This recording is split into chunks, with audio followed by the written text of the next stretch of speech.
4:20 p.m., May 25th, 2023. The school bell has barely stopped ringing, and the orchards still burn gold when a scream shreds the air over Nakano's Ibe district. In the seconds it takes a farmer to look up from his crates, a quiet farm lane turns into a killing ground. Daylight, everyone thought, was a shield. What followed proved the sun can cast shadows deep enough for murder. Here is how it began. Two elderly friends, 66-year-old Yuki Murakami and 70-year-old Yasuko Takeuchi, walk the same dirt lane every day. They gossip about seed prices, share aches and remedies, and laugh at a scarecrow tilted by wind. They never notice the man who steps from behind a tool shed. Hat, sunglasses, mask. In his fist gleams a blade sold as a survival or camping knife, but military collectors know it as the M9 pattern. 30 centimeters of steel, part serrated spine designed to cut rope or flesh with equal ease. He drives the tip into Yasuko's chest before either woman can speak. Yuki screams and bolts, skirt flapping. Her voice splits the still air. A 70-something farmer stacking crates hears terror crack like a whip and looks up. He watches the stranger pursue Yuki, stride steady, eyes flat. She trips. The knife rises and falls, 7, 8, 9 times.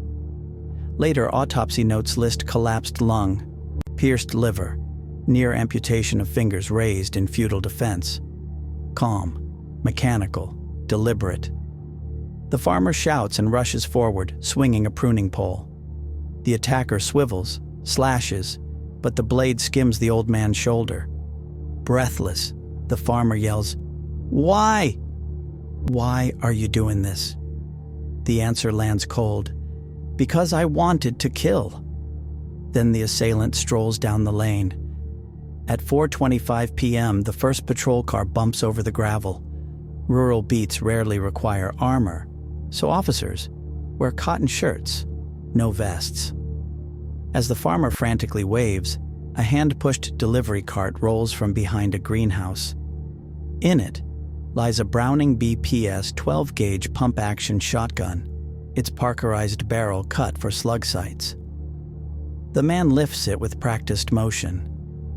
He fires a single 1-ounce rifled slug, a projectile built to drop a 150-kilogram bore. It punches through the windshield and armor pierces 61-year-old Lieutenant Takuo Ikuchi's chest, stopping his heart in one shock. Partner Yoshiki Tamai, 46, scrambles out, dazed, only to meet the same knife. Two officers, one in his 40s, one in his 60s, die before backup is even dispatched. 4 people, dead. Daylight still floods the fields. The killer steps away and covers the 100 meters to a large wooden house. Residents staring from windows realize with dread that it is his own home, the residence of Town Council Chairman Masamichi Aoki. The lockdown begins. Village roads close. A single-track railway halts. Loudspeakers order everyone indoors. Yet the first SWAT-equivalent units, Japan's SIT and SAT, must drive from Nagano City, an hour out. Local officers cordon streets with tape and little else. Inside, 31-year-old Masanori Aoki seizes his mother and aunt. Over the police phone, he repeats a single mantra. "If I am caught, I will hang. I refuse a slow death." His father arrives, voice cracking, tries to reason. Negotiators stall for time while SAT snipers map sightlines across rice paddies. Officers dial the house phone more than 30 times. Each time Aoki answers, his tone is dull, half-whispered, as if he has already stepped outside reality. He responds in clipped syllables. Yes. No. They are laughing. The phrases float without context, and one veteran negotiator later recalls, It felt like talking through fog to someone dreaming with eyes open. In town, reporters gather. One freelance photographer evades checkpoints, snaps gore-spattered patrol car images, and uploads them. The leak sparks a national debate on press ethics and trauma voyeurism. Midnight. 2 muffled shots crack from within the house, slicing the humid night. Radios erupt. Snipers click off safeties. 90 seconds drag by in breathless silence. Then the front door creaks open. Masanori's mother steps onto the veranda barefoot, nightgown soaked at the hem. She cradles the 12-gauge in trembling hands, muzzle pointed skyward. 3 red laser dots hover on her chest until she whispers, "Don't shoot." He gave it to me. Officers rush forward, disarm her, and pull her behind an armored shield. A wave of relief sweeps the line cut short when glass shatters at the side window. The aunt vaults through the frame, arms raised, sprinting towards safety amid falling shards. 2 miracles in under 5 minutes. At 4:30 a.m., after 12 hours of siege, Masanori Aoki walks out barefoot, hands visible, eyes empty to focus, and kneels on the gravel. Cuffs click shut. By noon, his father has resigned from public office. Why did he kill? Masanori tells detectives the women insulted him, that police would shoot him first. Investigators find no feud, no debt. They do find 4 licensed rifles, all maintained. Japan issues roughly 1 hunting permit for every 28,000 residents, granted only after a written test, mental health questionnaire, police interview, and annual renewal. Masanori passed each stage. Paperwork perfect. Childhood records reveal something else. The Aoki family had farmed this hillside for 13 generations, and in local memory, the council chairman's son was destined to inherit both orchards and public duty. Teachers recall that whenever Masanori scored second instead of first, his father patted him on the shoulder with a smile that somehow felt like an audit. The unspoken message was clear: keep the family crest untarnished. A preschool instructor once flagged possible ADHD. Hyperfocus morphed into sudden frustration, but therapy was postponed so as not to label the heir. By secondary school, he carried that tension like a hairline crack under porcelain glaze. University life in Tokyo shattered it. Alone in a dorm the size of a parking space, he felt anonymous for the first time and concluded anonymity meant failure.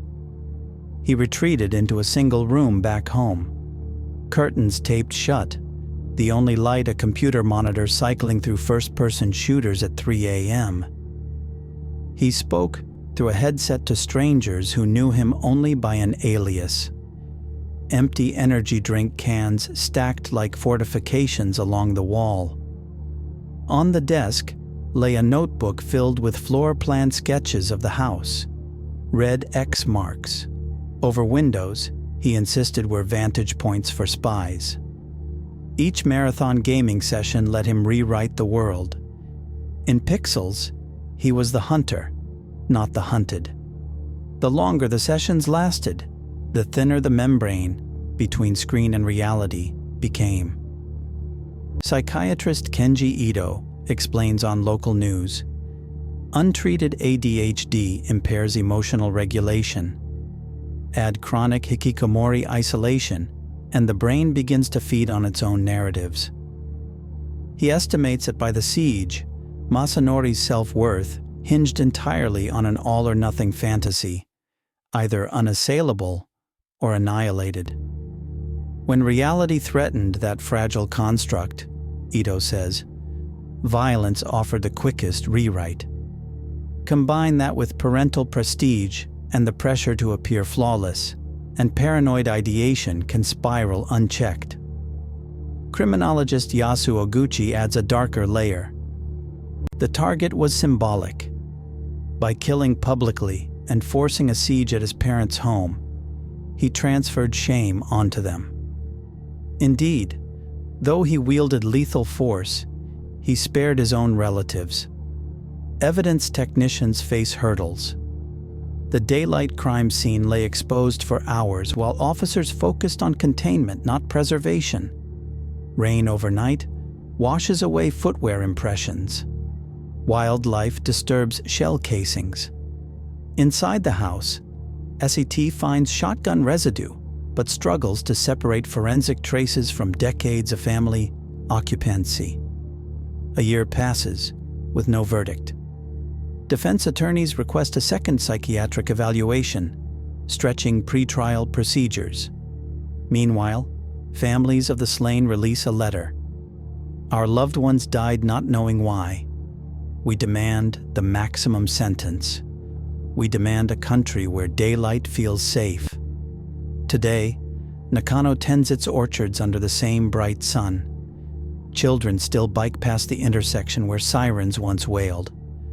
But every afternoon, when shadows start to lengthen, some residents glance at the clock and remember 4:20. They know now that terror keeps no timetable. The question lingers: can trust take root again where daylight once lied? A full 2 years have now slipped by. It is June 2025, and the lights inside Nagano District Court still burn without a verdict. Every session ends the same way. Another request from the defense for fresh psychiatric tests. Another calendar shuffle under Japan's long Kohan Zen Siri Soshiki rules. Prosecutors insist Masanori Aoki was fully aware and deserved the rope.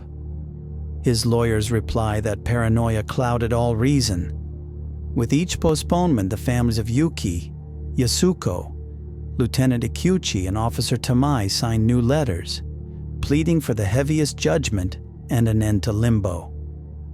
In Nakano coffee shops, the case is no longer headline news, but an open wound. People argue about gun licenses, rural mental health deserts, and whether justice delayed can ever feel like justice done. 750 days after the massacre, the trees have bloomed twice, yet the verdict page remains blank. And so the town waits, its clocks still ticking toward an hour 4:20 that no one will forget.